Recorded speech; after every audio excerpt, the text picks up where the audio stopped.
I never imagined that a simple sleepover at my friend Emma's house could turn into a nightmare. It was supposed to be a fun night filled with laughter, movies, and junk food. But as the night wore on, things started to take a sinister turn.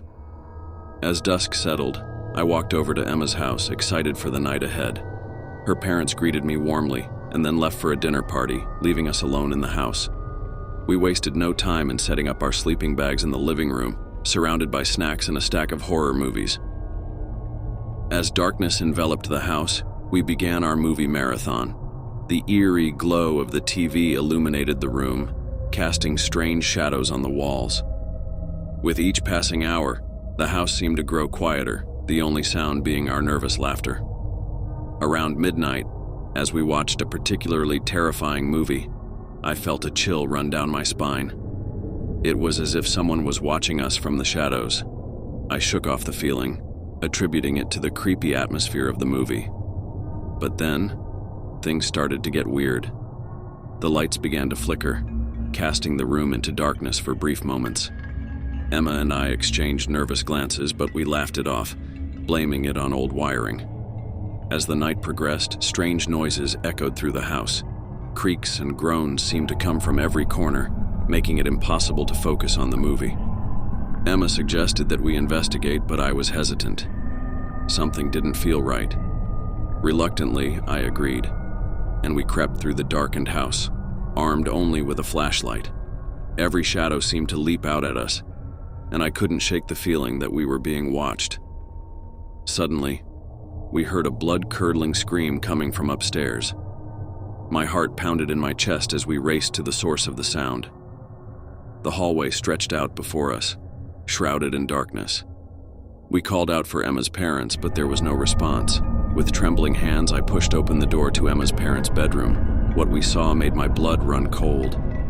The room was in shambles, furniture overturned and paper scattered across the floor. But what chilled me to the bone was the sight of a figure standing in the corner, its back turned to us. It was tall and unnaturally thin, with long, twisted limbs that seemed to bend in all the wrong directions. I wanted to scream, to run, but I was frozen in place, unable to tear my eyes away from the horrifying sight.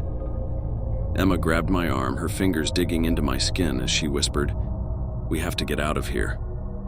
Without a second thought, we turned and bolted down the stairs, the sound of our footsteps echoing through the empty house. But as we reached the bottom, we were met with another terrifying sight. The front door was locked tight, chains wrapped around the handles as if to keep something out. Panic surged through me as I rattled the door, desperate to escape.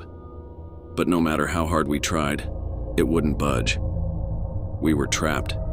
With nowhere else to go, we retreated back to the living room, huddling together in the corner as we tried to make sense of what was happening. Outside, the wind howled, rattling the windows as if trying to break in. Hours passed in agonizing silence, the darkness pressing in around us like a suffocating blanket. And then, just when I thought things couldn't get any worse, the lights flickered back to life, illuminating the room in a sickly yellow glow. That's when we saw it. Standing in the center of the room, bathed in the flickering light, was the figure from upstairs. Its eyes glowed with a malevolent light as it grinned at us, its lips pulling back to reveal rows of razor-sharp teeth. I screamed, a sound of pure terror that echoed through the house. Emma clung to me, her nails digging into my skin as we stared at the creature in horror. And then, without warning, it lunged forward, its twisted form moving impossibly fast. I closed my eyes, bracing for the end, but instead of pain, I felt a rush of cold air as something swept past me. When I opened my eyes, the creature was gone, leaving behind nothing but a trail of darkness in its wake. We waited, trembling with fear, but the house remained silent.